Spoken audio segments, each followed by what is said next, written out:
আসসালামু আলাইকুম, সবাইকে শুভ সন্ধ্যা। কেমন আছেন সবাই? জি আদাব আপু। আলহামদুলিল্লাহ ভালো আছে। ও জি ওয়ালাইকুম আসসালাম। আপনারা সবাই ভালো আছেন? শুনতে পাচ্ছেন আমাকে? আমরা রাইট ফ্রম আ ভার্ব পড়ছিলাম। আমরা শুরু করেছিলাম মোটামুটি বেশ কিছু অংশ আমরা এগিয়ে গিয়েছি। তো আজকে ক্লাসের শুরুতে আমি একটি কথা বলবো, সেটি হচ্ছে যে আমাদের কম্পালসারি ইংলিশে আমাদের কিন্তু কমপ্লিটিং সেন্টেন্স আছে, যেখানে আমাদের একটি সেন্টেন্স দেয়া থাকবে আর আমাদের সেন্টেন্সের বাকি অংশটুকু আমাদেরকে লিখতে হবে। এখন আমরা যখন এই কমপ্লিটিং সেন্টেন্স করতে যাব, তখন কিন্তু একটি বিষয় আমাদের মাথায় রাখতে হবে, সেটি হচ্ছে যে রাইট ফর্ম অফ ভার্বের অনেক কিছু কিন্তু কমপ্লিটিং সেন্টেন্সের মধ্যে আসবে। ইভেন কমপ্লিটিং সেন্টেন্সে আমাদের লাগবে এমন অনেক কিছু আছে যেগুলো আমি এখানে খুব ভালো করে পড়িয়ে ফেলবো, যাতে করে কমপ্লিটিং সেন্টেন্সের সময় আমাদেরকে অল্প কিছু বিষয় পড়লে হয়ে যায়। রাইট ফর্ম অফ ভার্বই আমরা অনেক কিছু কভার করে ফেলার চেষ্টা করছি। তো আশা করছি আপনারা মনোযোগী হবেন, চেষ্টা করবেন ভালোভাবে বোঝার জন্য। আজকে সবার প্রথমে আমি যে কনসেপ্টটা নিয়ে আপনাদের সাথে কথা বলবো সেটি হচ্ছে আমাদের 17। এই 17 নাম্বারের আলোচনায় প্রথমত আমি যে বিষয়টা আপনাদের বলতে চাই সেটি হচ্ছে আমরা এখানে অল্প করে একটু ফাইনাইট ভার্ব এবং নন ফাইনাইট ভার্বের বিষয়টা একটু বুঝবো। ফাইনাইট ভার্ব আর একটা হচ্ছে নন ফাইনাইট ভার্ব। একটু মনোযোগ দিবেন।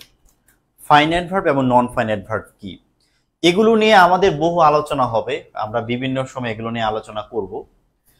তবে আজকে একদম বেসিক কিছু বিষয় মাথায় নিতে হবে। সেটি হচ্ছে যে ফাইনাইট ভার্ব হচ্ছে কাকে বলে, ফাইনাইট ভার্ব কি, এগুলো মুখস্থ করার চেয়ে বোঝা বেশি ইম্পর্টেন্ট। যে আসলে এগুলো কোথায় থাকে, কি করে, কি ঘটায়, এগুলো বুঝতে হবে। তো আমরা প্রথমত একটা জিনিস মাথায় নেই, সেটা হচ্ছে একটা বাক্যের যে সাবজেক্ট থাকে, এই সাবজেক্টের পরে যে ভার্বটা থাকবে এই ভার্বটাকে বলবো আমরা ফাইনাইট ভার্ব।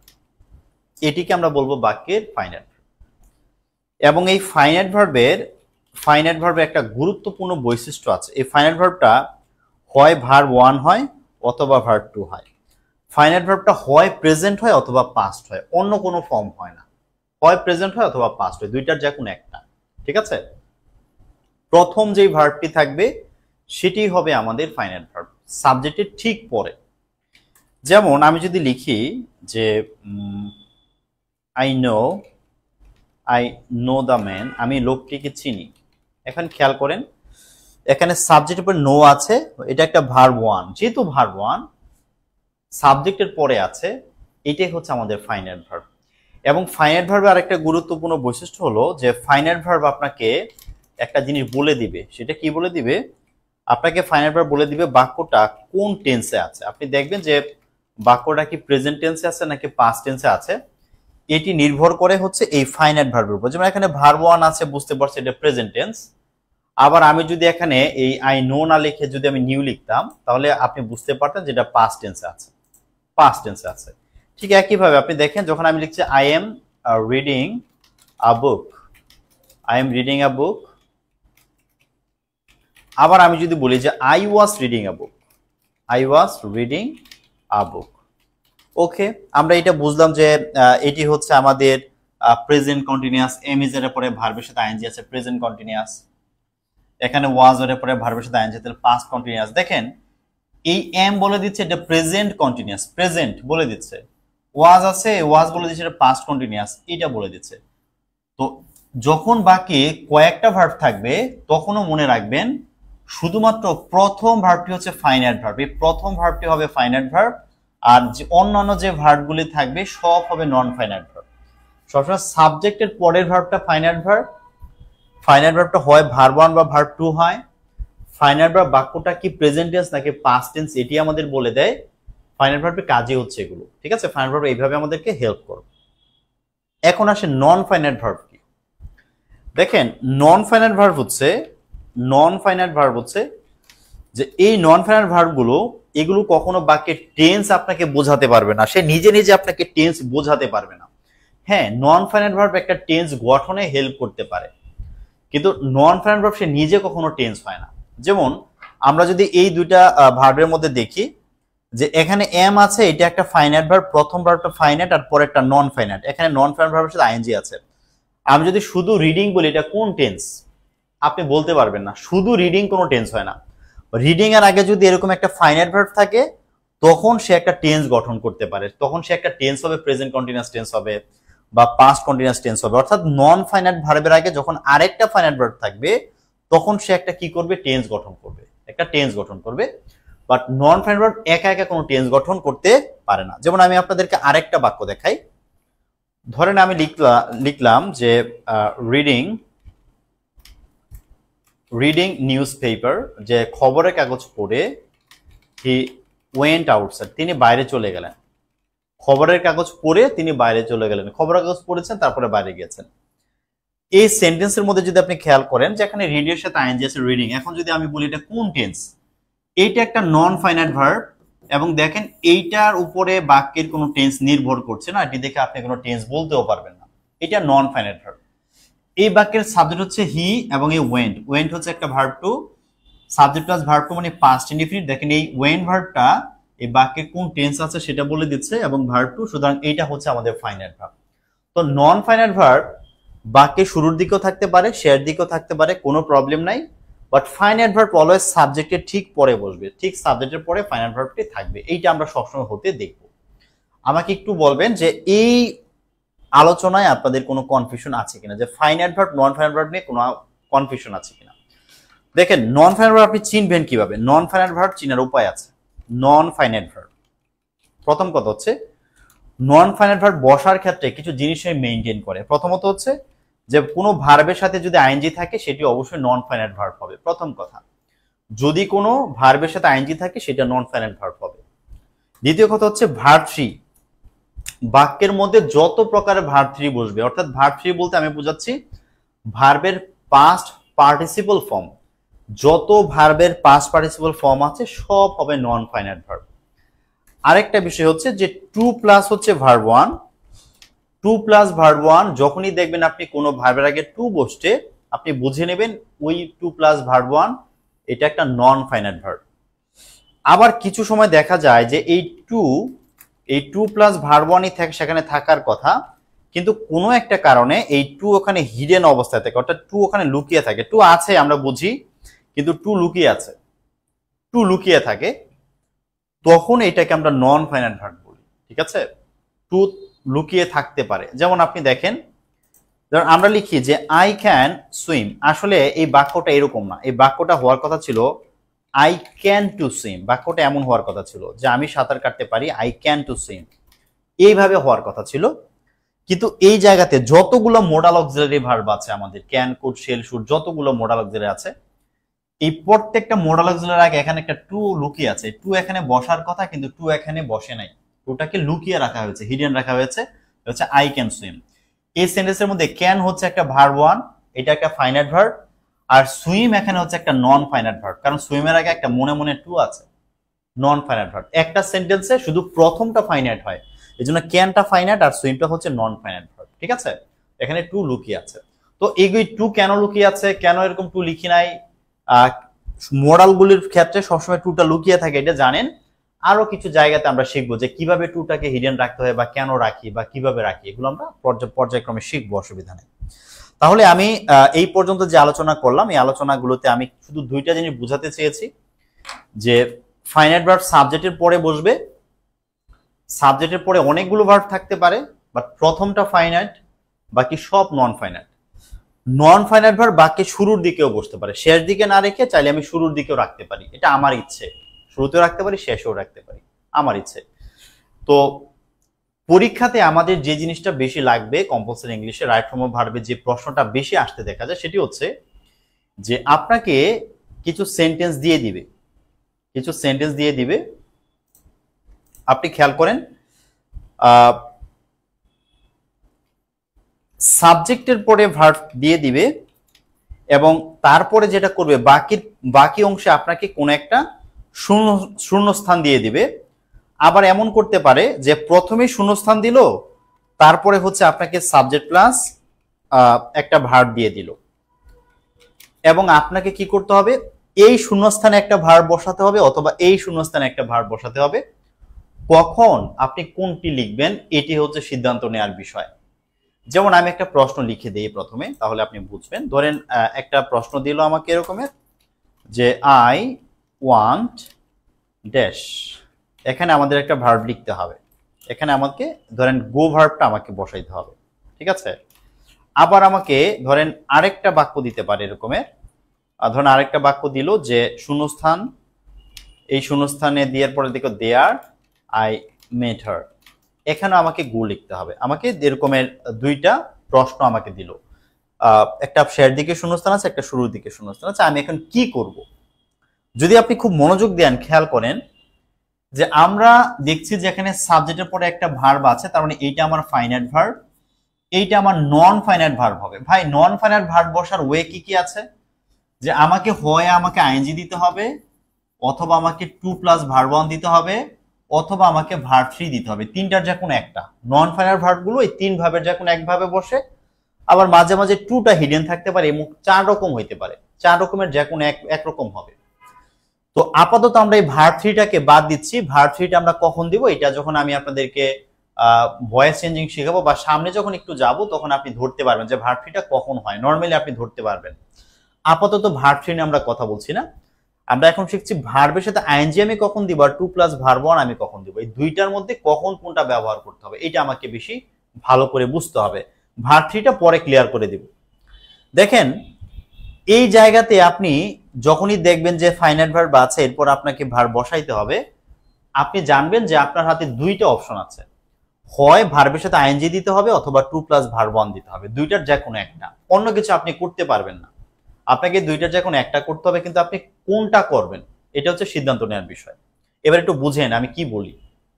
দেখেন কথা হচ্ছে যে আমরা এখানে কি লিখবো, আমরা এখানে লিখবো হয় ভার্বের সাথে আমরা আইএনজি দিতে পারবো অথবা আমরা টু প্লাস ভার্ব ওয়ান দিতে পারবো। বুঝলাম। এখন আমি কখন কোনটা দিব। আপনি ওয়ান্ট আর গো এই দুইটা কাজের মধ্যে যদি একটু কম্পেয়ার করেন, আমি বলছি যে আমি যেতে চাই, আমি যেতে চাই, তার মানে হচ্ছে আমার চাওয়াটা হয়েছে কিন্তু যাওয়া কিন্তু এখনো হয়নি, আমি কিন্তু এখনো যাইনি। অর্থাৎ আমার এই গোয়ের কাজ কোনোভাবেই ঘটেনি, এখন পর্যন্ত সেটি ঘটেনি, আমার যাওয়া হয়নি। যখন আপনি দেখবেন যে এই নন ফাইনাইট ভার্বের কাজটা এখনো হয় নাই, তখন আপনাকে সেখানে টু দিতে হবে। তখন লিখতে হবে যে আই ওয়ান্ট টু গো, আমি যেতে চাই। তাহলে আমরা টু দিব কখন, যখন দেখবো কাজটি এখনো হয় নাই, কাজটি এখনো ঘটে নাই, হয় নাই, তখন আমরা টু দিব। আর যদি এরকমটা বোঝায় যে কাজটি হয়ে গেছে, যেমন দেখেন সেখানে গিয়ে আমি তার সাথে দেখা করলাম, তাহলে সেখানে গিয়ে তার সাথে আমি দেখা করলাম, তার মানে সেখানে আগে আমি গিয়েছি। যদি না যাই আমি দেখা করব কিভাবে, আগে আমাকে যেতে হবে, তারপর আমাকে দেখা করতে হবে, তার মানে আমার যাওয়াটা হয়ে গেছে। যখন আপনি দেখবেন যে আপনার যাওয়ার কাজটি হয়ে গেছে, ঘটে গেছে, তখন আপনাকে সেখানে আইএনজি যুক্ত করতে হবে। তখন আপনাকে লিখতে হবে গোয়িং দেয়ার, সেখানে গিয়ে আই মিট হার, আমি তার সাথে দেখা করেছিলাম, সেখানে গিয়ে আমি তার সাথে দেখা করেছিলাম। বুঝেছেন কথা? তাহলে সেন্টেন্সের মধ্যে যখন এরকম ভাবে নন ফাইনাইট ভার্ব আমাকে লিখতে হবে, তখন আমি এই বিষয়টা খেয়াল করে লিখবো। ঠিক আছে, যে কাজটি হয়ে গেলে আমরা আইএনজি দিব, কাজটি না হয়ে গেলে আমরা টু প্লাস ভার্ব ওয়ান দিব। হ্যাঁ, আপনারা কি বুঝেছেন বলেন তো, কোনো কনফিউশন আছে? দেখেন আমি শুধু লিখে দিচ্ছি যে কাজটি এখনো হয়নি, এইটা বোঝাতে আমরা কি দিব, আমরা দিব টু প্লাস ভার্ব ওয়ান, আর যদি এরকমটা হয় যে কাজটি শেষ বা চলমান আছে বা চলছে, হ্যাঁ চলমান আছে, কাজটি শেষ বা চলমান আছে বা চলছে, কাজটা শুরু হয়ে গেছে, এরকমটা যদি বোঝায়, তখন আমরা কি করব, ভার্বের সাথে আইএনজি দিব, তাহলে আমাদের বাক্যগুলো রাইট হবে। ঠিক আছে, যদি আপনারা বুঝে থাকেন তাহলে আমি দুইটা বাক্য দিয়ে দেখেন তো পারেন কিনা। একটা বাক্য হচ্ছে যে I advised him dash rest, এখানে আমাকে টেক লিখতে হবে। কি হবে বলেন তো, আরেকটি হচ্ছে I went outside the cabin dash him. এখানে আমাদেরকে ধরেন ফরগেট লিখতে হবে, ফরগেট লেখেন তো দেখি দুইটার আনসার কি হইতে পারে, দেখি কতটা বুঝেছেন।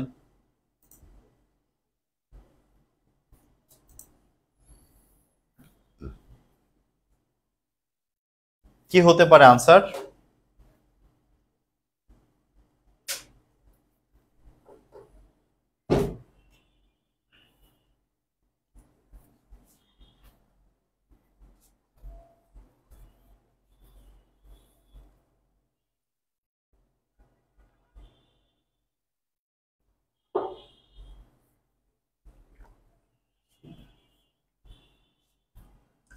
আচ্ছা, অবশ্যই টু টেক, আরেকটা হচ্ছে ফরগেটিং। জি, মেহেরিম আক্তার আপু হয়েছে, জান্নাতুল ফেরদৌস আপু, গুড, পারফেক্ট। হ্যাঁ, তাহলে একটা আনসার হচ্ছে যে একটা আমরা লিখছি যে I advised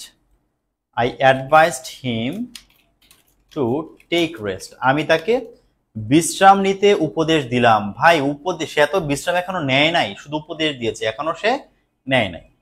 আর এখানে হচ্ছে যেটা যে I went outside, আমি বাইরে চলে গিয়েছিলাম, আউটসাইড দ্য ক্যাবিন, আমি ক্যাবিনের বাইরে চলে গেছিলাম, ফরগেটিং হিম, সে যে ভিতরে আছে, আমি এর কথা মনেই নাই, আমি তাকে ভুলে গিয়ে আমি বাইরে চলে গেছি, তাকে রেখে চলে গেছি, এরকম আর কি। ঠিক আছে, ভুলে গেছি আগে, তারপর চলে গেছি, আগে হয়ে গেছে আইনজি দিব। তবে এই বিষয়টা দুইটা ক্ষেত্রে ব্যতিক্রম আছে, কোন একটা সেন্টেন্সের শুরুতে অনেক সময় এরকম থাকে যে to walk is a good exercise, is a good form of exercise, এই একটা বিষয়। আবার এখানে চলো ওয়াকিংও লেখা যায়, walking is a good form of exercise. মনে রাখবেন যখন কোন একটা সেন্টেন্স এরকমটা হয় যে ভার্বের সাবজেক্ট হিসেবে নন ফাইনাইট ভার্বগুলি বসে, একদম ভার্বের সাবজেক্ট হচ্ছে নন ফাইনাইট ভার্ব, তখন আপনি টু দিলেও রাইট হয়, আর আপনি যখন আইএনজি দিবেন সেটিও রাইট হয়। টু দিলে এটাকে বলা হয় ইনফিনিটিভ, টু যদি দেন এটাকে বলা হয় ইনফিনিটিভ, আর যখন আপনি এরকমের আইএনজি দিবেন তখন এটাকে বলা হয় জেরান্ট, দুইটাই রাইট। নন ফাইনাইট ভার্ব যখন বাক্যের সাবজেক্ট হবে তখন টু প্লাস ভার্ব ওয়ান দিলেও রাইট, আইএনজি দিলেও রাইট, এই ক্ষেত্রে কোনো অসুবিধা নাই, সেম অর্থ, একই রকম বিষয়, জাস্ট দুই রকম নন ফাইনাইট ভার্ব ব্যবহার করা যাবে। আপনি এখানে একটা দিলেই হবে। এই ক্ষেত্রে আগে হয়েছে নাকি পরে হয়েছে এগুলো আপনাকে দেখতে হবে না, কারণ সাবজেক্ট যখন হচ্ছে নন ফাইনাইট ভার্ব তখন এখানে নাউন হওয়া দরকার, টু দিলেও সেটা নাউনের কাজ করে, আইএনজি দিলেও সেটা নাউনের কাজ করে, দুইটাই একই জিনিস, এজন্য এইভাবে লেখা যায়, এটা একটু মাথায় রাখতে হবে। ঠিক আছে, এটা ব্যতিক্রম। কিন্তু যখন দেখবেন যে বাক্যের সাবজেক্ট হিসেবে বসে নাই, সাবজেক্ট হিসেবে না বসে এরকম ভাবে সাবজেক্টের পরে ভার্ব আছে, পরে অন্য ভার্ব বসছে, তখন আমরা কি করব, এই কাজটি হয়ে গেছে নাকি হয়নি আমরা এগুলো খেয়াল করে আমরা ইনশাআল্লাহ পড়ব। ঠিক আছে, আমি আশা করছি আপনাদের মধ্যে কোনো কনফিউশন হবে না, আপনারা পারবেন। ওকে, যদি বুঝে থাকেন আমরা পরের আলোচনায় যাই। এবার আমরা যেটা পড়বো এটা আমাদের খুব ইম্পর্টেন্ট, কন্ডিশনাল সেন্টেন্স পড়ব। কন্ডিশনাল সেন্টেন্স পড়তে গেলে আমাদেরকে প্রথমে কন্ডিশন শব্দটা জানতে হবে। দেখেন একটা শব্দ আছে কন্ডিশন, এই কন্ডিশন শব্দের অর্থ শর্ত, যখন এটা নাউন হিসেবে বাক্যে বসে এটার অর্থ শর্ত। তবে কন্ডিশনের আরেকটা অর্থ হয় সেটা হচ্ছে অবস্থা, বলি না মাঝে মধ্যে এই তোমার কি অবস্থা, তোমার কি কন্ডিশন, হ্যাঁ আমরা অনেক সময় বলি। তো কন্ডিশন শব্দটা এটা শর্ত বোঝায়, আবার অবস্থাও বোঝায় যে তোমার কি অবস্থা। তো এই কন্ডিশন থেকে একটা অ্যাডজেক্টিভ এসেছে কন্ডিশনাল, এই জন্য আমরা এটাকে বলছি কন্ডিশনাল সেন্টেন্স বা শর্তমূলক বাক্য। এবং এই কন্ডিশনাল সেন্টেন্স আমরা নর্মালি ইফ দিয়ে লিখি, তবে আরো অনেক কিছু দিয়ে কন্ডিশনাল সেন্টেন্স লেখা যায়, আমরা সেগুলো পর্যায়ক্রমে শিখবো আস্তে আস্তে। তবে ইফটা হচ্ছে মোস্ট ইম্পর্টেন্ট থিং, যে ইফ দিয়ে হচ্ছে কন্ডিশনাল সেন্টেন্স লেখা যায়, আমরা ইফ দিয়ে কন্ডিশনাল সেন্টেন্সটা ভালো করে লিখবো। এখন এই ইফ যখন কোনো সেন্টেন্সে থাকবে তখন যে কন্ডিশনাল সেন্টেন্স গুলো হয়, এই কন্ডিশনাল সেন্টেন্সকে আবার আমরা তিনটা ভাগে ভাগ করতে পারি। সেটি কি? প্রথম যে এক নাম্বার কন্ডিশনাল আছে এটাকে বলা হয় প্রেজেন্ট কন্ডিশনাল। প্রেজেন্ট কন্ডিশনাল, একদম মাথায় নেবেন, মুখস্থ না, কি বলি খুব ভালো করে বুঝবেন।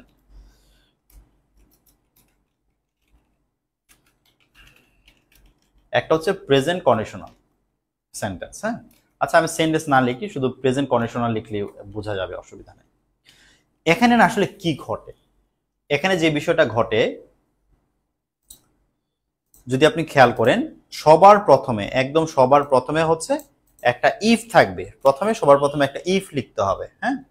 সবার প্রথমে থাকবে কি একটা ইফ, সবার প্রথমে একটা ইফ থাকবে। ইফের পরে আপনি এখানে প্রেজেন্ট ইনডিফিনিট টেন্সও লিখতে পারেন,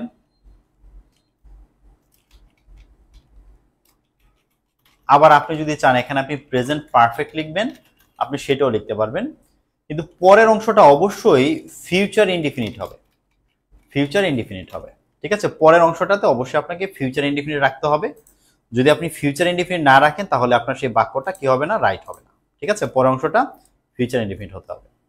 এখন এইভাবে যারা পড়বেন, এইভাবে মনে রাখাটাই হচ্ছে সবচেয়ে ভালো, তবে স্ট্রাকচারগুলো দেখে শেখাটা আরো ইম্পর্টেন্ট, কারণ এখানে একটু ব্যতিক্রম আছে। একটু খেয়াল করেন, ইফের পরে প্রেজেন্ট ইনডিফিনিট দেওয়া মানে হচ্ছে সাবজেক্ট প্লাস ভার্ব ওয়ান থাকবে, আর প্রেজেন্ট পারফেক্ট মানে সাবজেক্টের পরে আমরা দিতে পারি হ্যাভ দিতে পারি, অথবা আমরা এখানে হ্যাজ দিতে পারি, হ্যাঁ, হ্যাভ হ্যাজ, তারপরে আমরা ভার্ব থ্রি দিতে পারি, তাহলে এটা প্রেজেন্ট পারফেক্ট হবে। আর ফিউচার ইনডিফিনিট বলতে কি বোঝায়, আমরা শুধুমাত্র আগে পড়েছিলাম যে subject plus shall will plus হচ্ছে যদি আমরা বেস ফ্রম বা ভার্ব ওয়ান দিই তাহলে সেটা ফিউচার ইনডিফিনিট হয়। কিন্তু আমরা মোডাল অক্সিলারি ভার্ব পড়তে গিয়ে শিখেছিলাম যে আমরা কিন্তু এখানে চাইলে আমরা ক্যানও দিতে পারি, আমরা চাইলে মেও দিতে পারি, বা অন্যান্য যে মোডালগুলো আছে যেরকম মাস্ট আছে ওই মোডালগুলোও কিন্তু দিতে পারি, কারণ মোডালগুলোর পরে ভার্ব ওয়ান দিলে সেটা প্রেজেন্টও বোঝায় ফিউচারও বোঝায়। তো যেহেতু ফিউচারও বোঝায় আর এখানে আমাদের ফিউচার টেন্স লাগবে, এই জন্য আমরা চাইলে অন্য মোডালগুলো চাইলে ব্যবহার করতে পারি, তবে সাধারণত এই চারটার যে কোনো একটা এখানে বসে, চারটার যে কোনো একটা। এখন সহজ করে যদি আমরা একটু বুঝি, আমরা যদি সহজ করে বিষয়টা মাথায় নিই, সেটি হচ্ছে যে এই যে ইফের পরে যে প্রেজেন্ট টেন্স থাকে, প্রেজেন্ট ইনডিফিনিট বা প্রেজেন্ট পারফেক্ট থাকে, এই প্রেজেন্ট থাকার কারণেই এই কন্ডিশনালটাকে নাম দেওয়া হয়েছে প্রেজেন্ট কন্ডিশনাল। ইফের পরে যা থাকে সেইটা অনুযায়ী কন্ডিশনালটার নাম হয়। তো যেহেতু ইফের পরে প্রেজেন্ট থাকে এজন্য প্রেজেন্ট কন্ডিশনাল, আর present indefinite structure subject plus verb one, ইফের পরে সাবজেক্ট প্লাস ভার্ব ওয়ান থাকবে, আর এখানে subject plus shall will can may plus verb one থেকে যে কোনো একটা থাকবে, অথবা প্রেজেন্ট পারফেক্ট হতে পারে have has plus verb three, তখন এই পাশেও একই বিষয় ঘটবে। আপনি এখন এইভাবে এইটা দেখেও মনে রাখতে পারেন, এই স্ট্রাকচার দিয়েও মনে রাখতে পারেন, তবে আমি বলবো দুইটাই মনে রাখার জন্য, দুইটাই, কোনোটাই বাদ দেওয়া যাবে না। আমরা যেহেতু ভালো করে শিখবো, অনেক দূর যাব, আমরা একটু ভালো করে এগুলো মাথায় নেব। আচ্ছা, আমরা যদি এটা দিয়ে এখন বাক্য লিখি তাহলে কেমন হয় বিষয়টা, যেমন আমি লিখতে পারি, দেখেন আমি লিখতে পারি যে ইফ ইউ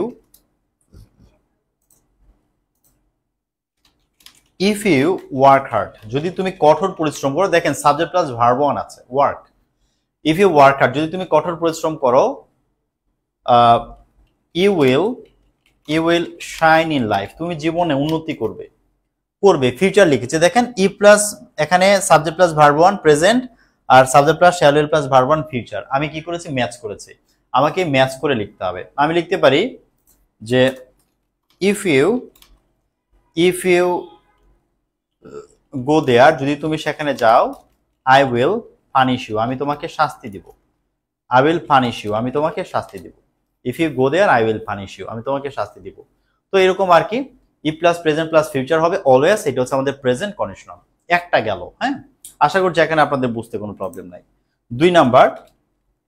দুই নাম্বারটাকে বলা হয় পাস্ট কন্ডিশনাল।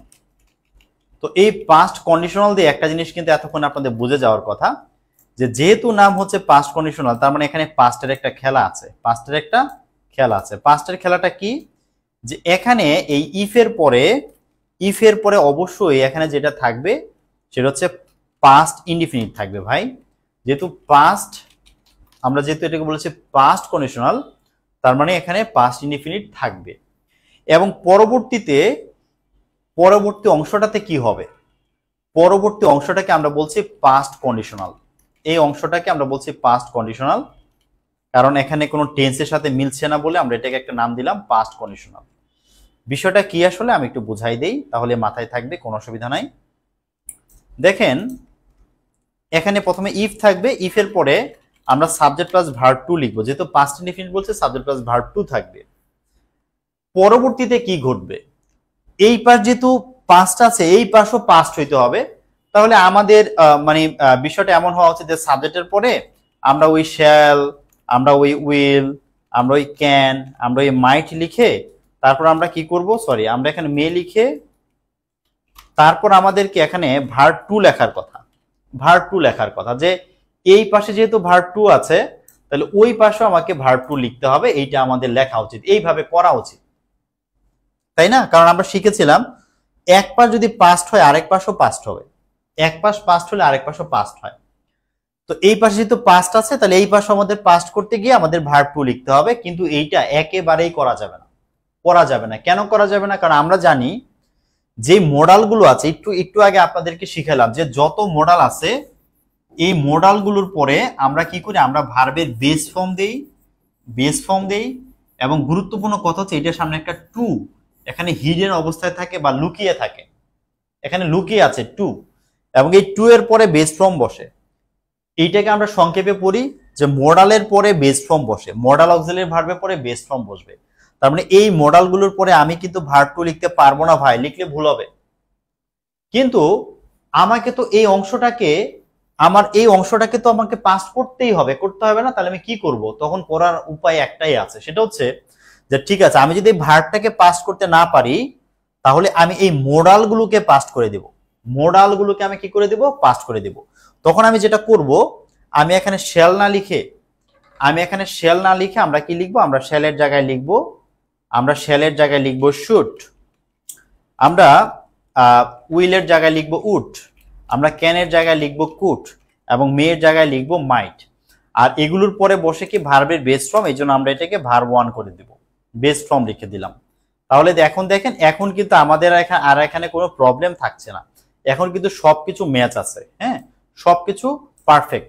অর্থাৎ আপনি যদি আগের স্ট্রাকচারের সাথে এই পরের স্ট্রাকচারটা মেলান, মূল বিষয়টা হচ্ছে যে এখানে আগে শেয়াল উইল ক্যান মে ছিল, আমি শেয়ালটাকে শুট করেছি, উইলটাকে কুট করেছি, ক্যানটাকে কুট করেছি, মেটাকে মাইট করেছি, কারণ এখানে ভার্ব ওয়ান ছিল বলে এগুলো সব প্রেজেন্টে ছিল।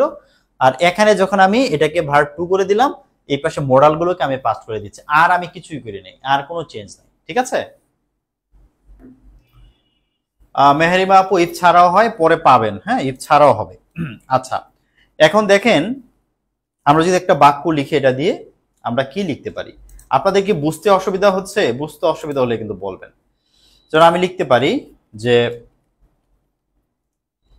যেমন ধরেন ইফ ইউ কল্ড মি, যদি তুমি আমাকে ডাকতে, ইফ ইউ কল্ড মি, যদি তুমি আমাকে ডাকতে অন টাইম, যদি তুমি আমাকে মানে সঠিক সময়ে ডাকতে, আই উড হেল্প ইউ, আমি তোমাকে সাহায্য করতাম। যদি তুমি সঠিক সময়ে ডাকতে আমি তোমাকে হেল্প করতাম। দেখেন সাবজেক্ট প্লাস ভার্ব টু আছে, এই জন্য যে উইলটা উড হয়ে গেছে, আর কিছু চেঞ্জ করে শুধু উইলটা কি হয়ে গেছে, উড হয়ে গেছে। তাহলেই আমরা কিন্তু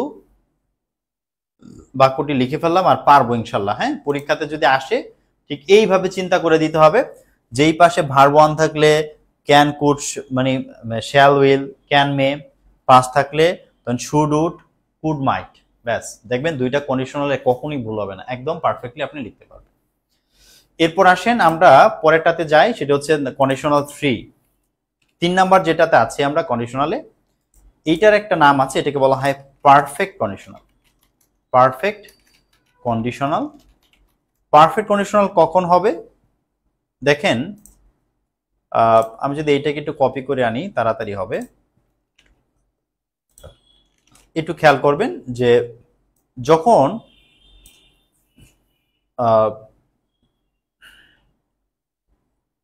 একটু মনোযোগ দিবেন, আপনারা এখন কোনো প্রশ্ন করবেন না প্লিজ, আমি শেষ করি তারপর কথা হবে। হ্যাঁ আমাকে আগে শেষ করতে দেন। সাবরিনা আপু ওয়েট করতে হবে, হ্যাঁ তাড়াহুড়া করা যাবে না, আমি কিন্তু স্টেপ বাই স্টেপ পড়াই, হ্যাঁ সময় আসলে উত্তর পেয়ে যাবেন, অপেক্ষা করেন। আমি যখন কোনো কিছু পড়ায় শেষ করে ফেলবো তখন যদি আপনার মনে প্রশ্ন থাকে যে ভাইয়া এইটা তো বুঝি নাই, তখন আপনি প্রশ্ন করেন। কিন্তু আপনার মনে কি কি প্রশ্ন থাকতে পারে আমার জানা আছে, আমি চেষ্টা করছি আপনাকে সবগুলো বিষয়কে আপনাকে জানানোর, ঠিক আছে, যেন আপনার মধ্যে কোনো কনফিউশন কাজ না করে। বাট এগুলোর একটার পর একটা গুছিয়ে পড়লে আপনার মনে থাকবে, এলোমেলো পড়লে এগুলো মাথায় রাখা যাবে না। দেখেন পারফেক্ট কন্ডিশনালের মূল বিষয় হচ্ছে যে এখানে ইফ এর পরে পাস্ট পারফেক্ট টেন্স থাকবে, পাস্ট পারফেক্ট। ওকে, ইফ এর পরে কি থাকবে? পাস্ট পারফেক্ট থাকবে। আর এই পরের অংশটাকে আমরা বলছি যেটা হচ্ছে আমাদের পারফেক্ট কন্ডিশনাল, পারফেক্ট কন্ডিশনাল। ঠিক আছে, পারফেক্ট কন্ডিশনাল হবে।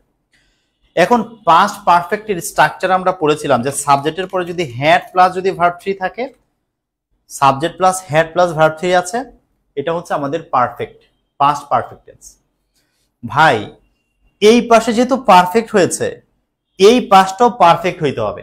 এবং আপনাদেরকে যখন আমি টেন্স পড়াই আপনাদেরকে শিখিয়েছিলাম ভাই পারফেক্ট টেন্স মানে হলো যখনই আপনি চাইবেন যে আমি পারফেক্ট টেন্স লিখবো, আমি বলেছিলাম পারফেক্ট টেন্স লেখার শর্ত হচ্ছে আপনাকে হ্যাভ এর পরে অথবা হ্যাজ এর পরে অথবা হ্যাড এর পরে আপনাকে কি দিতে হবে? ভার্ব থ্রি দিতে হবে।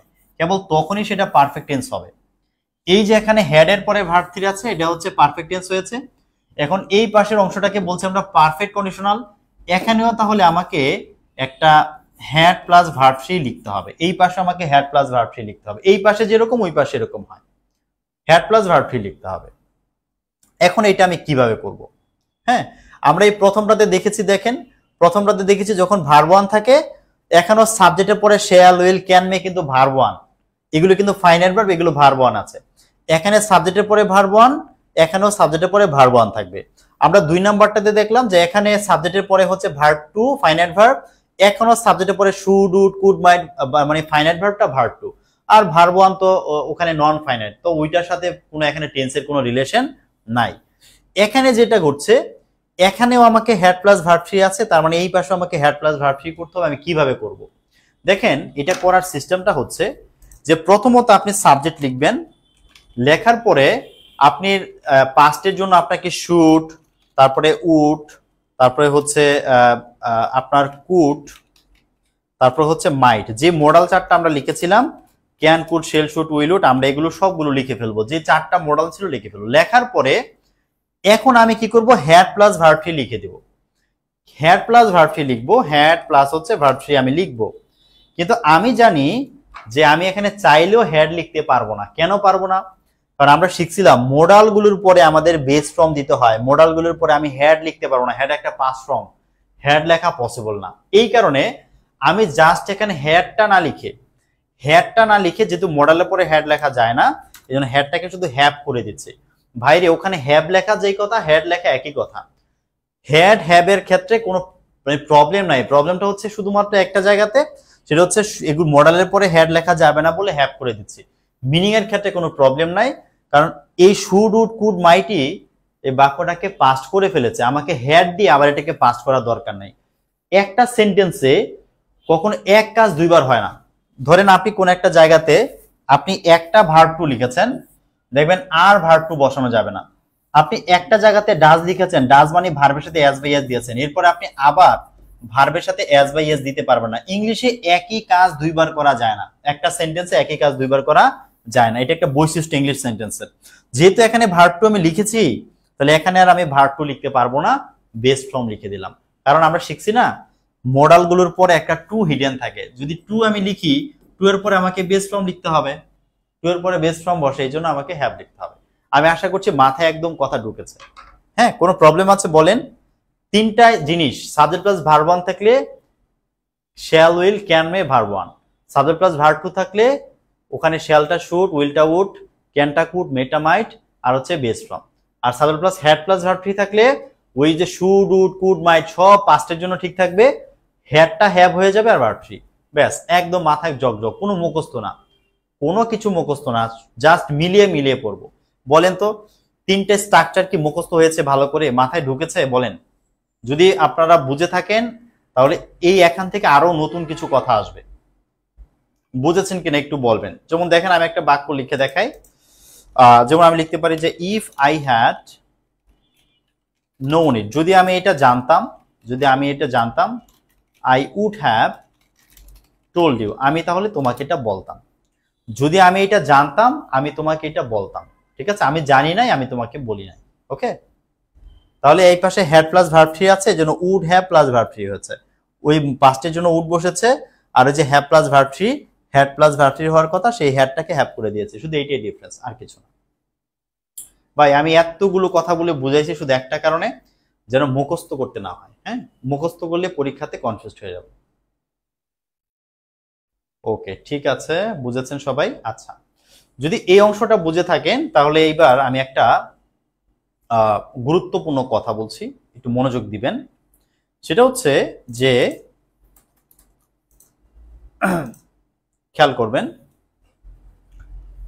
যখন একটা বাক্যে ইফও থাকে, আবার ওই বাক্যে যখন সাবজেক্টের পরে হ্যাডও থাকে, তখন না একটা কাজ করা যায়।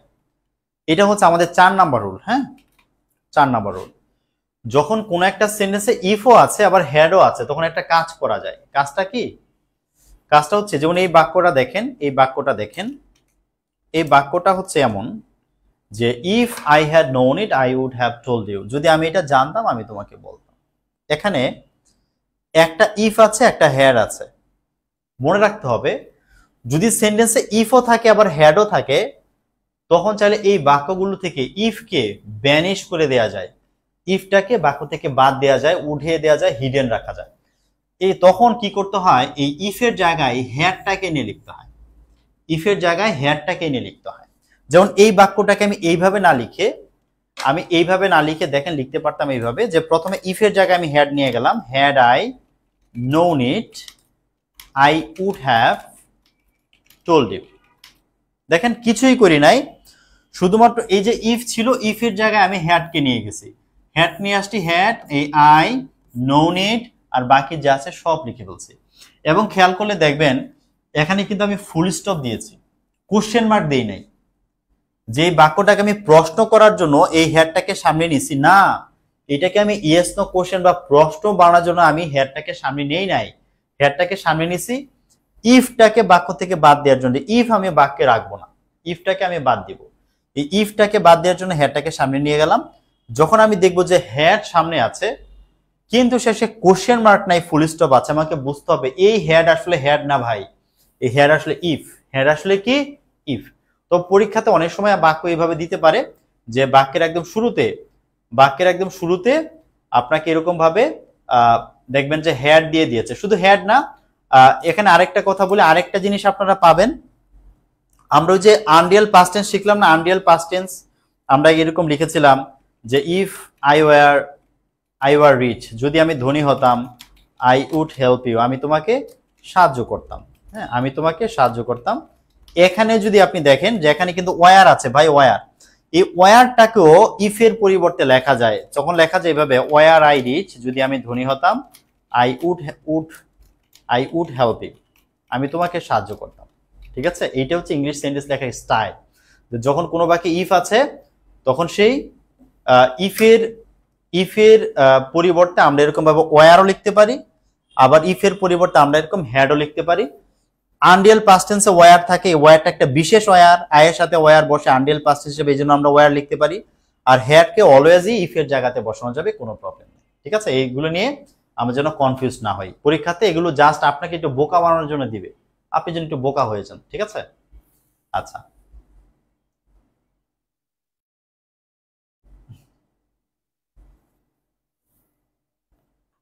আচ্ছা, আগে এগুলো মুখস্থ করতেন?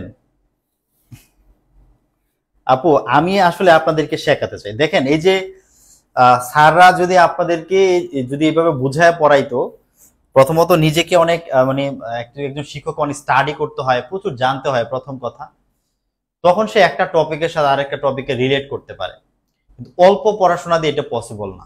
অধিকাংশ টিচার আছে বইয়ের রুলগুলোকে জাস্ট কপি করে। আপনারা, আমি যেভাবে ক্লাসে পড়াই আপনারা দেখবেন অধিকাংশ ক্ষেত্রে বইয়ের সাথে মিলবে না। এমন এমন অনেক টপিক পড়াবো যে বইয়ের সাথে মিলছে না, আপনি দেখবেন পড়তে পড়তে দেখবেন যে বইয়ের মধ্যে এগুলো কিছুই নাই, অন্যভাবে লেখা, অন্যভাবে বোঝানো। তো আপনাকে বোঝাতে গেলে আপনি দেখেন আমি প্রায় 1 ঘন্টা ক্লাস নিচ্ছি, কি পড়িয়েছি তেমন কিছু না, বাট আপনার মাথায় যে কনসেপ্ট গুলো সেট হচ্ছে, আমার হয়তো বা একটু কষ্ট হচ্ছে, ক্লাস বেশি হচ্ছে, বেশি ক্লাস নিতে হচ্ছে, কিন্তু আপনার মাথায় যেগুলো ঢুকবে আপনি চাইলেও ভুলতে পারবেন না। আমার এটাই উদ্দেশ্য, আপনি শেখেন, আমার শেখানোর প্রচুর আগ্রহ, আপনি শেখেন। আপনার এই শেখার ফলে আপনার লাইফ চেঞ্জ হবে, আপনাকে অনেক কষ্ট করতে হবে না, এবার মাথা একদম হালকা হয়ে যাচ্ছে। ঠিক আছে, অনেক চাপ নিতে হবে। অনেকে রুল মুখস্থ করে করে ইংলিশ শিখতে পারে না, জীবন ইংলিশ শিখতে পারে না। আর রুল মুখস্থ করে ইংলিশ শেখা যায় না। আচ্ছা,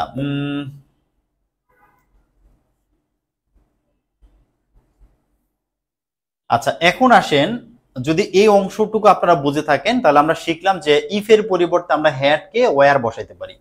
ওয়্যার এর বিষয়টা আমি এখানে এনেছি, বাট ওয়্যার কিন্তু এখানে এই কন্ডিশনারের কোনো নিয়ম না, এটার কিন্তু কোনো নিয়ম না, জাস্ট আমি বললাম যে ওয়্যারটা লেখা যায় বলে আমি এখানে দেখালাম। এখন আমাদের এই 4 নাম্বার বাক্য থেকে একটা প্রশ্ন আমাদেরকে অনেক বেশি কনফিউজড করবে, একটা প্রশ্ন। আপনাদেরকে আমি একটা প্রশ্ন দিই, আমি দেখবো আপনারা কয়জন পারেন। হ্যাঁ, দেখি একটু কার বুদ্ধি কেমন। Had I the wings of a bird, I dash fly। এই জায়গাতে আমাদেরকে ফ্লাই ভার্বটা বসাইতে হবে। এখন আপনাদের দুইটা অপশন, একটা হচ্ছে এখানে কি হবে, একটা অপশন হচ্ছে এখানে would have প্লাস flown হবে। হ্যাঁ, একটা হচ্ছে flown হবে, would have flown হবে, আরেকটা হচ্ছে যে would fly হবে। কোনটা হবে আনসার বলেন, এ হবে নাকি বি হবে? গ্রুপ ক্লাস লাইভ দেখা যায় না কেন স্যার? আপনি তো লাইভই দেখতেছেন ভাইয়া, দেখা যায় না কোথায়?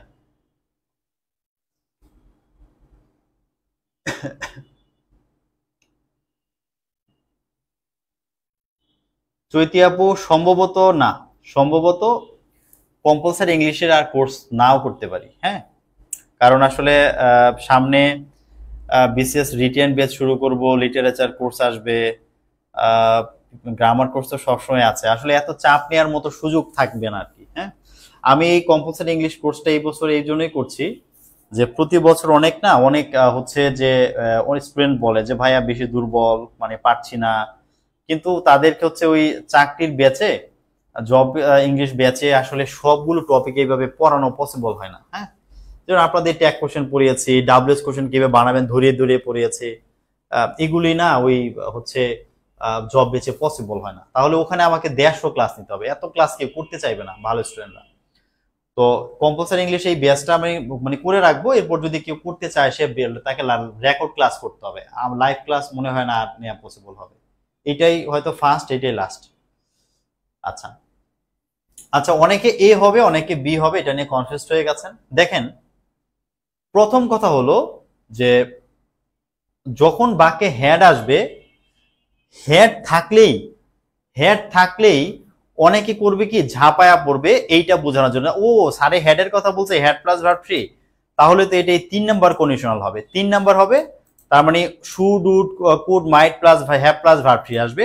সবাই এই চিন্তা করে কি করবে, সবাই হচ্ছে এই হ্যাভ প্লাস ভার্ব ফ্রি যেটাতে পাবে এটা আনসার হিসেবে দাগাই দিবে, কিন্তু একদম ভুল করবে। কেন করবে দেখেন, আপনি যদি এই প্রশ্নটাকে ভালোভাবে খেয়াল করেন, এখানে আই হ্যাড, এখানে হ্যাড মানে if I had the wings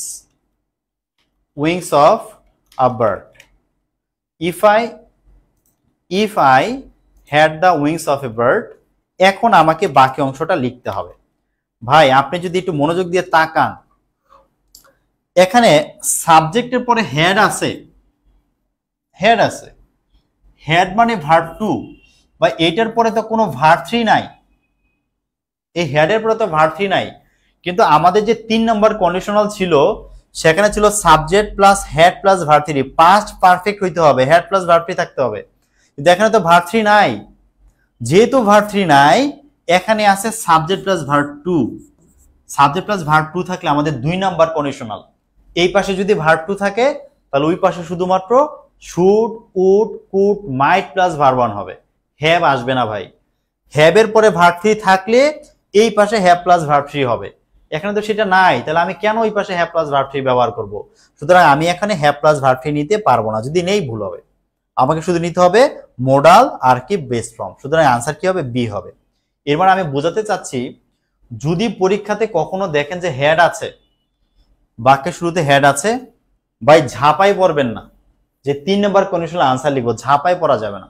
আপনি দেখবেন এই হ্যাডের পরে ভার্ব থ্রি কি দিয়েছে নাকি দেয়নি, দিলে 3 নম্বর কন্ডিশনাল, না দিলে 2 নাম্বার, ঠিক আছে? সুতরাং শুধু হ্যাড দেখে আপনারা একদম উঠে পড়ে লাগবেন না যে ভাই আনসার একটা লিখে দেই, তাহলে কিন্তু ভুল করবেন। আমি বারবার বলছি এই প্রশ্নটা আপনাকে দিবেই কনফিউজ করার জন্য, দিবে আপনাকে কনফিউজ করার জন্য।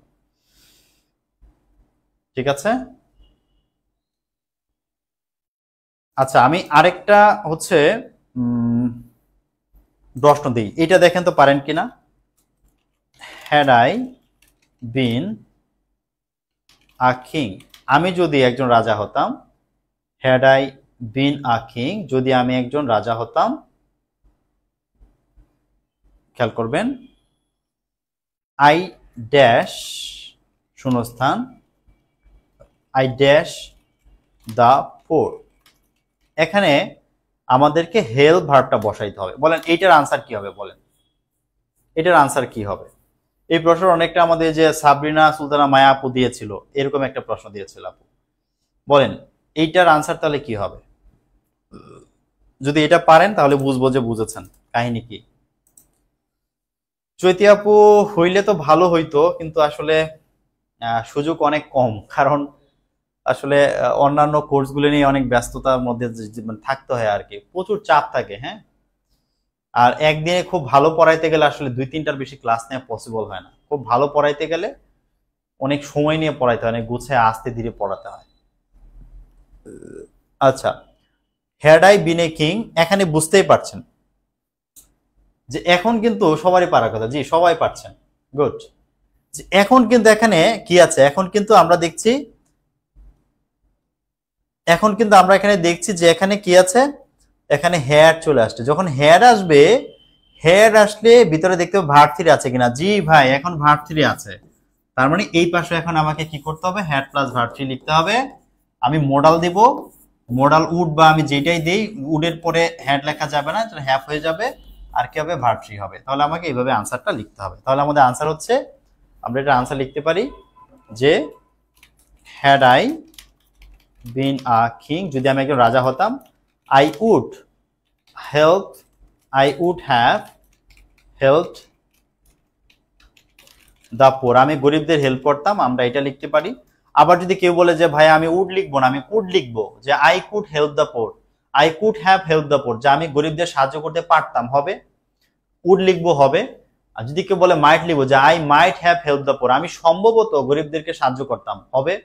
আপনার ইচ্ছা, শুধু এখানে মানে শুড লেখা যাবে না, আর এছাড়া বাকি সবগুলো মিনিংফুল হয় লেখা যাবে। শুড লিখলো যে ভুল হবে বিষয়টা এরকম না, ঠিক আছে। আচ্ছা ঠিক আছে, আশা করছি আর এটা নিয়ে কারোর মধ্যে কোনো কনফিউশন হবে না। কন্ডিশনাল সেন্টেন্স হচ্ছে আপনাদের জন্য খুবই গুরুত্বপূর্ণ, পরীক্ষাতে প্রশ্ন আসবেই আসবে, পরীক্ষাতে প্রশ্ন এখান থেকে আসবেই আসবে, এটা নিয়ে একদম নিশ্চিত থাকেন। কন্ডিশনাল থেকে প্রশ্ন হয় না এমন পরীক্ষা বাংলাদেশে নাই, আসেই প্রশ্ন, ঘুরে ফিরে আসতেই থাকবে। আচ্ছা, আমি এখানে আরো কয়েকটা বাক্য দিয়ে দিলাম, আপনারা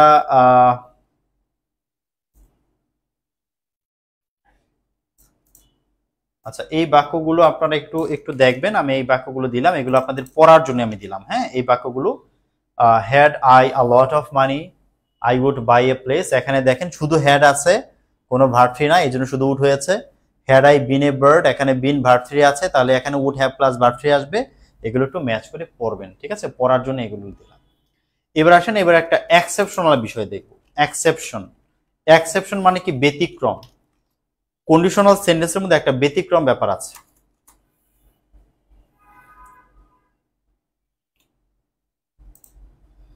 দেখেন একটা কন্ডিশনাল আছে, যে কন্ডিশনালটাকে বলা হয় zero conditional. Zero conditional, zero conditional কখন হয়, জিরো কন্ডিশনাল কখন হয়, যখন ইফের পরেও প্রেজেন্ট টেন্স থাকে, প্রেজেন্ট, এবং তারপরেও প্রেজেন্ট টেন্স থাকে। হ্যাঁ, তখন এটাকে বলা হয় জিরো কন্ডিশনাল। ইফের পরে যদি দুইটাই প্রেজেন্ট প্রেজেন্ট থাকে, তখন এটাকে বলা হয় জিরো কন্ডিশনাল। এটা একটা ব্যতিক্রম বিষয়, ইফের পরে দুইটা প্রেজেন্ট প্রেজেন্ট টেন্স থাকতে পারে। এটা আসলে কখন ঘটে, এটা নর্মালি ঘটে হচ্ছে 3টা ক্ষেত্রে। আপনাদের মনে আছে নিশ্চয়ই, আমি পড়িয়েছিলাম যে যখন কোনো চিরন্তন সত্যের কথা থাকে, কোন একটা অভ্যাসগত কর্মের কথা থাকে, বা একটা বৈজ্ঞানিক সত্যের ব্যাপার থাকে, এই তিনটা ক্ষেত্রে আমরা জানি যে আমাদের টেন্সগুলো চেঞ্জ হয় না, এগুলো প্রেজেন্টেই থাকে। তিনটা চিরন্তন সত্য, অভ্যাসগত কর্ম, বৈজ্ঞানিক সত্য। টেন্সগুলোকে চেঞ্জ করা যায় না, ফিউচারও লেখা যায় না, পাস্টও লেখা যায় না, শুধু প্রেজেন্টে লিখতে হয়। তো এরকম ক্ষেত্রে আমাদের এই তিনটা ক্ষেত্রে আমাদের যেটা করতে হয়, আমাদের দুই পাশে টেন্সটা প্রেজেন্ট প্রেজেন্ট থাকে। যেমন দেখেন আমি কয়েকটা বাক্য দেখাই। যেমন একটা বাক্য হচ্ছে যে ইফ আইস ইজ হিটেড, যদি বরফকে হচ্ছে তাপ দেওয়া হয়, ইফ আইস ইজ হিটেড, যদি বরফকে তাপ দেওয়া হয়, ইট মেল্টস, এটা গলে যায়। যদি বরফকে তাপ দেওয়া হয় এটা গলে যায়। দেখেন এটা গলে যাবে বা গলে গিয়েছিল এরকম না, গলে যায়, এটা একটা মানে সায়েন্টিফিক ব্যাপার, চিরন্তন সত্যের মতো ব্যাপার। বরফকে তাপ দিলে এটা গলে যাবে। দুই পাশে প্রেজেন্ট প্রেজেন্ট আছে, এই জন্য এটাকে বলা হয় জিরো কন্ডিশনাল। এরকম অনেক বাক্য আছে, যেমন দেখেন আরেকটা বাক্য যে if water is put at 0°C, যদি পানিকে আপনি 0° তাপমাত্রা রাখেন, ইট ফ্রিজেস, এটা জমে যায়। দুই পাশে প্রেজেন্ট হবে। তারপর দেখেন আরেকটা জিনিস দেখাই, আরেকটা বাক্য দেখেন, এই যে এটা দেখেন যে if I don't take breakfast, যদি আমি সকালবেলা নাস্তা না খাই, I always get hungry during class, আমি ক্লাসের সময় ক্ষুধার্ত হয়ে যাই। এই যে আপনাদের ক্লাস নিচ্ছি, যদি আমি না খাই আমি ক্ষুধার্ত হয়ে যাই, ক্লাসের সময় আমার তখন ক্ষুধা লাগে। দুই পাশে প্রেজেন্ট আছে, তবে দুই পাশে কিন্তু পাস্টও লেখা যায়, যেমন আমি যদি বলতাম যে if I did not take breakfast, যদি আমি সকালে নাস্তা না খেতাম, আই অলওয়েজ, যে আমি প্রায়ই বা আমি সব সময়, গট হাংরি, আমি ক্ষুধার্ত হয়ে যেতাম, ডিউরিং ক্লাস, ক্লাসের সময়। দুই পাশে পাস্টও লেখা যায়, যে আমি নাস্তা না খেলে আমি কি করতাম, ক্লাসের সময় ক্ষুধার্ত হয়ে যেতাম। ভাই এইভাবেও লেখা যাবে, তবে নর্মালি যেটা হয় দুই পাশে প্রেজেন্টে দেওয়া হয়, পাস্ট কমই আসে, বাট পাস্টও হতে পারে। তাহলে জিরো কন্ডিশনাল কি বোঝা গেল, দুই পাশে প্রেজেন্ট, দুই পাশে কি থাকতে পারে, পাস্ট থাকতে পারে। দুই পাশে প্রেজেন্ট, দুই পাশেই পাস্ট। আশা করি একদম পারফেক্টলি বুঝেছেন।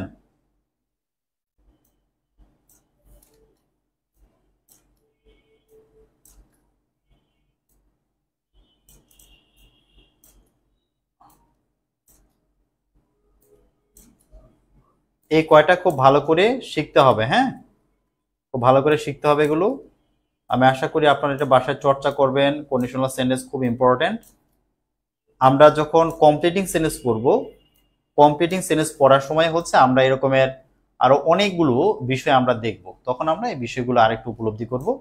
আপনাদের হোমওয়ার্ক আমি দিব, হ্যাঁ, আপনাদের হচ্ছে রাইট ফ্রম ভার্ব পড়া শেষ হয়ে গেলে আমি হোমওয়ার্ক দিব। আপাতত আমি এখানে 12টা এমসিকিউ দিলাম আপনাদেরকে, এই কন্ডিশনাল সেন্টেন্সের উপরে 12টা এমসিকিউ দিলাম।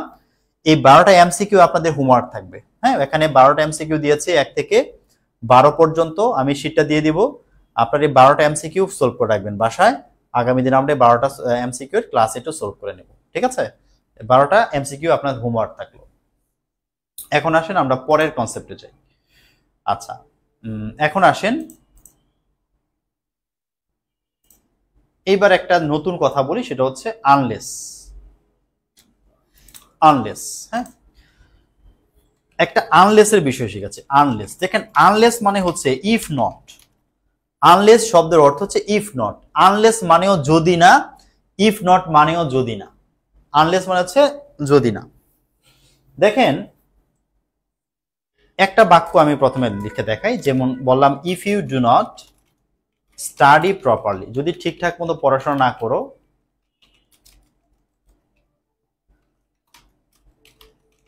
you cannot cut a good figure in the exam, যে যদি তুমি ঠিকমতো পড়াশোনা না করো, if you do not study properly you cannot cut a good figure in the exam, পরীক্ষা তুমি ভালো করতে পারবা না। এই সেন্টেন্সের মধ্যে দেখেন ইফ আছে, আবার এখানে নট আছে। যখন আপনি দেখবেন কোনো বাক্যে ইফও আছে আবার বাক্যে নটও আছে, তখন সেই বাক্যে আপনি ইফ না লিখে আপনি সেই বাক্যটার মধ্যে কিন্তু আপনি কি করতে পারবেন, আপনি আনলেস ব্যবহার করতে পারবেন। এই বাক্যটাকে আপনি এইভাবে না লিখে আপনি বলতে পারেন, আপনি বাক্যটা এইভাবে না লিখে বলতে পারেন যে ইফ ইউ না লিখে আপনি লিখতে পারেন আনলেস ইউ স্টাডি প্রপারলি, যদি তুমি ঠিকঠাক মতো না পড়ো, you can not cut a good figure in the exam. হ্যাঁ, কিভাবে লিখলাম দেখেন, কিছুই করি নাই, এই ইফের জন্য এবং নটের জন্য আমি আনলেস লিখছি। আর যদি নট আমি বাক্য থেকে বাদ দিই, আমার ডু এরও দরকার নাই, কারণ এই ডুটা তো নিয়ে আসছিলাম এই নটটাকে বাদ দেওয়ার জন্য, আমরা কনভার্সনে শিখছি। তাহলে নট আমি বাদ দিলে আমার ডুও বাদ, তারপর কি থাকছে, ইউ স্টাডি প্রপারলি, আর বাকি যা আছে সব same. Unless you study properly, যদি ঠিকঠাক মতো না পড়ো, you can not cut a good figure in the exam, তুমি পরীক্ষায় ভালো করতে পারবে না। দেখেন ই প্লাস প্রেজেন্ট, এই যে প্রেজেন্ট আছে, আর এই যে দেখেন ফিউচার, এই যে subject plus shall will can may plus verb one, দেখেন শর্ত ঠিক আছে, সব ঠিক আছে। অর্থাৎ ইফ প্লাস যদি কোনো নেগেটিভ বাক্য পান, ইফ প্লাস যদি কোনো নেগেটিভ বাক্য থাকে, তখন আপনি এইভাবে কি করতে পারবেন, খুব সহজে আপনি সেগুলোকে আপনি এইভাবে আনলেস দিয়ে লিখে ফেলতে পারবেন। আনলেস যেই কথা, ইফ নট একই কথা, ঠিক আছে। তো আনলেসকে আবার আপনি ভাইবেন না যে আলাদা একটা জিনিস, এটা আসলে ইফেরই একটা রূপ আর কি। ওকে, ইফ প্লাস নেগেটিভ থাকলে আনলেস দিয়ে বাক্যটা লেখা যায়। ওকে, নেক্সট আসেন, আমাদের ইফের আলোচনা শেষ, এবার আমরা আরেকটা গুরুত্বপূর্ণ আলোচনায় যাই। আমি কত নাম্বার আলোচনা করলাম, কন্ডিশনাল আমাদের কত নাম্বার ছিল, নাম্বার আমি হারিয়ে ফেললাম মেবি, কত নাম্বার ছিল কন্ডিশনাল, আচ্ছা এটা ছিল আমাদের মনে 17 ছিল, হ্যাঁ এটা 17 ছিল, তাহলে এটা ছিল আমাদের 18, কন্ডিশনালটা 18-র মধ্যে আমি চারটা রুল আলোচনা করেছি কন্ডিশনালের মধ্যে। এখন আমরা ছিল 19 নাম্বার, হ্যাঁ 19 নাম্বারে যে বিষয়টা আমি বলতে চাই, 19 নাম্বারে একটু খেয়াল করবেন। 19 নাম্বার রুলটা হচ্ছে দেয়ার এবং হচ্ছে হিয়ারকে নিয়ে, দেয়ার এবং হচ্ছে হিয়ার, ঠিক আছে। এখানে প্রথম যে কথাটা বলবো যে হিয়ার দেয়ার অনুযায়ী বাক্যের সাবজেক্ট বসে না, বাক্যে ভার্ব বসে না। এক কথায় দেয়ার এবং হিয়ার বাক্যের সাবজেক্ট হলে, যখন আপনি দেখবেন বাক্যের সাবজেক্ট হিসেবে হিয়ার দেয়ার আছে, হিয়ার দেয়ার বাক্যের সাবজেক্ট হলে হিয়ার দেয়ার অনুযায়ী বাক্যে ভার্ব লিখতে হবে না, আপনি ভার্ব লিখতে পারবেন না, ঠিক আছে, ভার্ব লিখতে পারবেন না। আপনাকে যেটা করতে হবে, আপনাকে সবসময় হিয়ার দেয়ারকে বাদ দিয়ে আপনাকে দেখতে হবে যে ওই বাক্যে আপনার অবজেক্ট হিসাবে কি আছে, যেটা অবজেক্ট হিসাবে যা থাকবে আপনাকে সেই অনুযায়ী আপনাকে বাক্যে ভার্ব লিখতে হবে। যেমন আমি একটা এক্সাম্পল দিলে আপনি বুঝবেন। ধরেন আমাকে দিল যে দেয়ার ড্যাশ আ বয়, এখানে আমাকে ধরেন বি লিখতে হবে। আবার আমি লিখলাম দেয়ার ড্যাশ মেনি বয়েস, ঠিক আছে, এখানে আমাকে বি লিখতে হবে। এখন আমরা জানি বি মানে হচ্ছে am is are was were, ধরেন আমরা প্রেজেন্টে আনসার লিখি, এম ইজ আর দিয়ে আমরা আনসারটা লিখব। এখন দিয়ার দিকে বাক্যে ভার্ব লেখা যাবে না, দিয়ার দিকে বাক্যে ভার্ব লেখা যাবে না, ভার্ব লিখতে হবে এখানে যে অবজেক্ট আছে অবজেক্ট দিকে। এখানে বয়কে একজন না, তাহলে আমি ইজ লিখবো, এখানে বয়স অনেকজন না, তাহলে আমি আর লিখবো, অর্থাৎ এই অবজেক্ট দেখে ভার্ব লিখবো, অবজেক্ট দেখে ভার্ব লিখবো, ঠিক আছে। ছোটবেলা আপনারা পড়েছেন there are two high schools in our village, যে আওয়ার ভিলেজ প্যারাগ্রাফের মধ্যে মুখস্থ করেছেন, দেয়ার আর টু স্কুলস ছিল বলে আর লিখেছেন। আবার দেয়ার ইজ এ মক্স ইন আওয়ার ভিলেজ, একটা মসজিদ আছে, তখন ইজ বলেছেন। এটা রিজনই হচ্ছে যে অবজেক্ট দেখে ভার্ব লিখতে হয়, অবজেক্ট দেখে, দেয়ার হিয়ার দেখা যাবে না, হ্যাঁ হিয়ার দেয়ার দেখা যাবে না, দেখলে ভুল হবে। যেন আমি লিখতে পারি যে হিয়ার ইজ আ ফ্যান, এখানে একটা কলম আছে, হ্যাঁ আমি লিখতে পারি here are many books on the table, যে টেবিলের উপরে অনেকগুলো কি আছে, বই আছে, হ্যাঁ এই যে মেনি বুকস অনেকগুলো বই, এই জন্য কি করে 4 লিখছি, যে here are many books on the table, টেবিলের উপরে, এখানে টেবিলের উপরে অনেকগুলো বই আছে। তাহলে অবজেক্ট দেখে আমরা কি করব, ভার্ব বসাবো, সাবজেক্ট দেখবো না হিয়ার ডিয়ারের বেলা, এটা ব্যতিক্রম, এটা আমরা বিশেষভাবে আমাদেরকে মনে রাখতে হবে, পরীক্ষায় অনেক আসে। নেক্সট, এখানে যেটা বললাম এখন তার চেয়ে ইম্পর্টেন্ট বিষয় দেখেন, আপনাদের সামনে অনেক সময় অনেকগুলো শব্দ দিয়ে, ধরেন একটা নাউন আছে, মাঝখানে একটা প্রিপোজিশন দিয়েছে, এরপরে আবার মানে নাউন, তারপরে বাক্যের ভার্ব বসবে। এরকম ভাবে অনেক বড় একটা সাবজেক্ট থাকতে পারে, যে এরকম অনেক বড় একটা সাবজেক্ট, তারপরে আপনাকে ভার্ব লিখতে হবে। তো আপনাদের মধ্যে অনেকে আছে কনফিউজড যে কি করব, কোনটা দেখে ভার্ব লিখবো, কোন নাউন দেখবো। হ্যাঁ, অনেকে এটা নিয়ে ঝামেলায় পড়ে। আজকে থেকে ঝামেলা থেকে মুক্তি, সেটা হচ্ছে মনে রাখবো একটা সেন্টেন্সের মধ্যে যদি প্রিপজিশন থাকে, এই প্রিপজিশনের পরে কি আছে এটা দেখার কোনো দরকার নেই, কোনো দরকার নেই। আমরা শুধু প্রিপজিশনের আগে কি আছে সেটা দেখে বাক্যে ভার্ব লিখবো সব সময়। কোনটা দেখবো? প্রিপজিশনের আগে কি আছে, পরে কি আছে দেখার কোনো দরকার নেই। কেন দরকার নাই? আমরা একটু লজিকলি বুঝি যে কেন এখানে কি ঘটে, কেন আগে দরকার নাই। দেখেন, আমি যদি লিখি যে ধরেন আমি একটা বাক্য লিখলাম, দ্য কালার ইজ অ্যাট্রাকটিভ। রংটা আকর্ষণীয়, ধরুন বলে দিলাম যে দ্য কালার ইজ অ্যাট্রাকটিভ, রংটা আকর্ষণীয়, রংটা খুব সুন্দর। ঠিক আছে, আপনি বুঝলেন যে আমি একটা রং নিয়ে কথা বলছি, রংটা সুন্দর, কোনো প্রবলেম নাই। কিন্তু এখন এই জায়গাতে যদি আমি এখন বলি যে the colour of the mango, যে আমগুলোর রং খুব আকর্ষণীয়, আমের কালার অনেক আকর্ষণীয়। ভাইরে, এখানে কি আম নিয়ে কথা হচ্ছে নাকি রং নিয়ে কথা হচ্ছে? আমি রঙের কথা বলতেছি। এখানে আমের রং না বলে আমি যদি এখানে the colour of the mangoes না বলে আমি যদি বলি the colour of the dress, যে এই জামা রংটা খুব সুন্দর, প্রবলেম আছে? প্রবলেম নাই। কিসের রং নিয়ে কথা বলছে সেটা ফ্যাক্ট না, কিন্তু বলছি যে রংটা সুন্দর, রংটা আকর্ষণীয়, এইটা হচ্ছে ইম্পর্টেন্ট বিষয়। তো এই যে মাঝখানে একটা প্রিপজিশন আছে, এই প্রিপজিশনের পরে কি আছে, সিঙ্গুলার আছে না প্লুরাল আছে, কোনো কিছু দেখবো না, শুধু আগেরটা দেখে আমরা কি করব, আমরা না ভার্বটা লিখবো। কারণ আমরা মূলত এই রংটা নিয়ে কথা বলছি, আর কিসের রং নিয়ে কথা বলছি এইটা আমি বলতেও পারি, নাও বলতে পারি, এটা আমার ইচ্ছা। আমি শুধু দা কালার ইজ অ্যাট্রাকটিভ বললেও হয়তো, আমের রং না শাড়ির রং নাকি জামার রং, কিসের রং, আমি সেটা বলতেও পারি, নাও বলতে পারি, ওটা আমার কাছে ম্যান্ডেটরি না।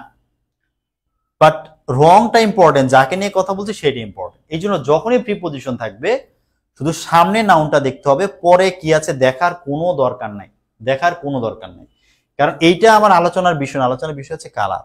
ঠিক আছে, তার মানে প্রিপজিশন যখনই পাবো শুধুমাত্র প্রথম সাবজেক্টটা দেখে আমরা বাক্যের ভার্ব লিখবো। তবে কয়েকটা জায়গায় ব্যতিক্রম আছে, এই ব্যতিক্রমগুলো আমরা সাবজেক্ট ভার্ব এগ্রিমেন্ট যখন পড়বো তখন ক্লিয়ার করে দিব, যে কখন মানে 6-7টা জায়গা আছে, ফিক্সড 6-7টা ব্যাপার আছে, সেই 6-7টা জায়গাতে আমরা কি করব, তখন আমরা শুধুমাত্র আগেরটা না দেখে পরেরটা দেখব। এরকম কিছু কিছু জিনিস আছে পরে গোছাই দিব, আজকে শুধু মাথায় সেট করেন শুধু সামনেরটা দেখতে হবে। আর 6-7টা জিনিস ব্যতিক্রম আছে, সেগুলো আমরা ব্যতিক্রম হিসেবে আলাদা করে শিখে নিব, তাহলে আমাদের পড়াটা মাথায় গোছানো হয়ে যাবে। ঠিক আছে, প্রিপজিশন পেলে আগেরটা দেখবো। যেমন দেখেন এখানে আরেকটা জিনিস পরীক্ষা অনেকবার আসে, সেটা হচ্ছে যেমন দেখেন, ধরেন আমি লিখলাম এই যে একটা একটা বাক্য দেখেন, one of the boys dash absent. বলেন তো এটা আনসার কি হবে? বি বসাইতে হবে, কি লিখবো? ইজ হবে নাকি আর হবে? বলেন, ইজ হবে নাকি আর হবে? অনেকে আছে, একটা অধিকাংশ স্টুডেন্ট যেটা করবে, বয়েজ আছে তো আর লিখে দেবে, one of the boys are absent.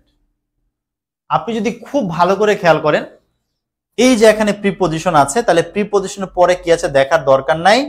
এখানে ওয়ান দেখে আমার বাক্যে ভার্ব হবে, ওয়ান বলতে একজন বোঝায়, ভাই ওই একজন অ্যাবসেন্ট আছে। আপনি যদি বাক্যে মিনিংটাও খেয়াল করেন, ছেলেগুলোর মধ্যে একজন অনুপস্থিত, ছেলেগুলোর মধ্যে ভাই একজন অনুপস্থিত আছে, ছেলেগুলো না, ছেলেগুলো আছে, তার মধ্যে একজন আসে নাই। তার মানে আমি সবাইকে নিয়ে কথা বলছি না তো, আমি শুধু একজনকে নিয়ে কথা বলছি যে সে অনুপস্থিত, আমি তার বিষয়টা বলছি, সে হচ্ছে আমার এখানে আলোচ্য বিষয়, সে সাবজেক্ট, এর জন্য ইজ লিখবো। তাহলে প্রিপজিশন আগে দেখতে হবে, প্রিপজিশনের পরে কি আছে দেখার কোনো দরকার নাই, এবং অনেক কিছু মুখস্থ থেকে আপনি কি করবেন, বেঁচে গেছে। ঠিক আছে, এই যে অনেকে দেখবেন যে এই বিষয়টাকে এরকম লেখা আছে, বইয়ের মধ্যে দেখবেন লেখা আছে, যে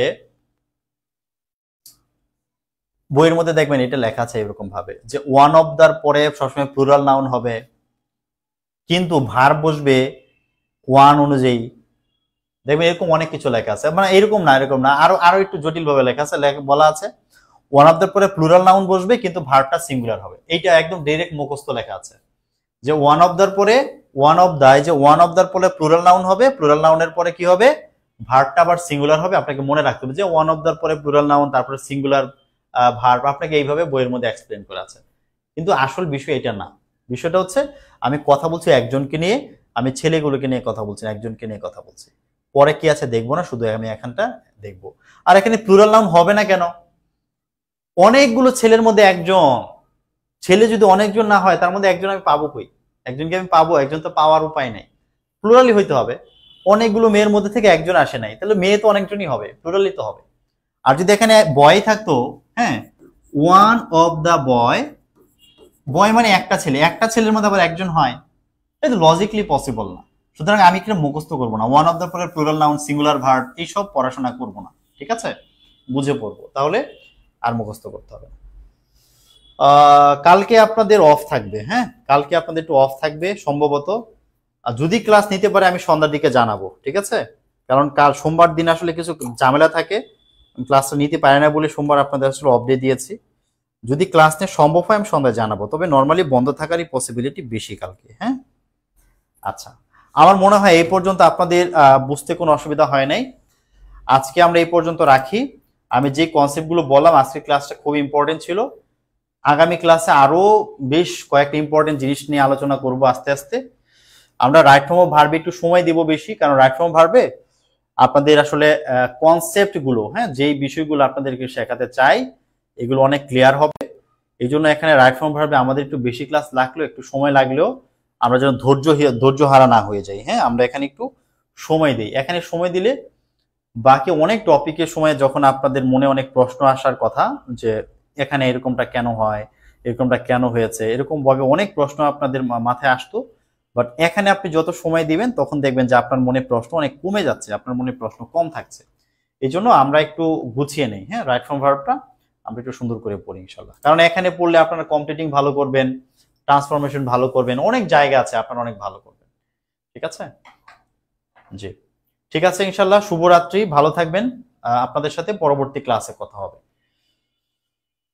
আজকের মতো আল্লাহ হাফেজ, আসসালামু আলাইকুম।